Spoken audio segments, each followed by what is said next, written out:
Welcome to a brand new season of New York Baseball Today presented by Harris. This is the show that sets the lineup for the Mets and Yankees games every weekday afternoon right here on SNY.TV. I'm Ted Berg, joined today by the very well-dressed Matt Cerrone of MetsBlog.com.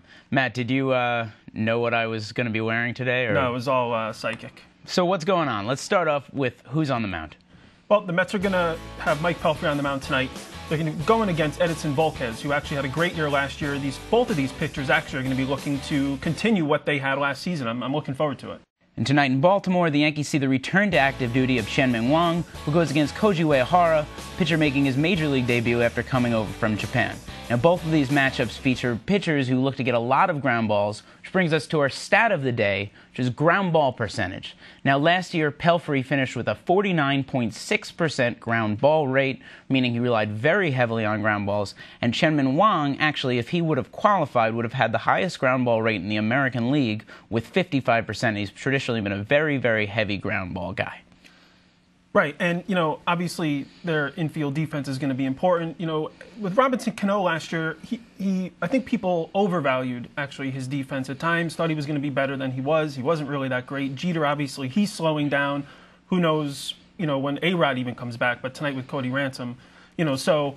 Actually, what are people saying about Ransom's defense? Because I don't really know much about him. I mean, can he hold up his end of the bargain? I mean, I think Ransom has a reputation as a great athlete. I mean, everybody knows he's sort of become an internet sensation for having this wonderful leaping ability. Right. How that translates on the field, we haven't really seen yet at the major league level, so I don't think we've gotten really a fair sample of how he holds up to A-Rod. I think the real questions are up the middle with Jeter and with Robinson Cano. Actually, I should throw in a pop. Sam Borden wrote a great column on SNY.TV today all about Robinson Cano and how this is sort of a big year for him offensively and defensively. See if he can bounce back. Now, on the other side of the ball, out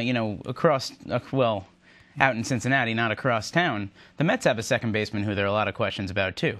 Sure, and Castillo didn't look very good, actually, in spring training. I mean, I was there a few times. I watched this guy out on the field during practice, during games. Looked a little clumsy. I guess the bright spot would be he almost looked a little too peppy, if there's such a thing, over running balls, making some errant throws. So, again, with Pelfrey on the mound, the goal sometimes is very Brandon Webb style, where, he gets a guy on, he needs to command those innings, get the double play. You want to trust those infielders to do what they need to do. And Castillo is a little bit of a question mark until we see him in action and get some consistent plays out there. And we should get to see that opportunity tonight with Pelfrey on the mound and all the ground balls. That's all the time we have for today. Don't forget, for all the latest on the Mets and Yankees, check out MetsBlog.com, WasWatching.com, and BronxBanterBlog.com. We'll see you next time on New York Baseball Today, presented by Harris.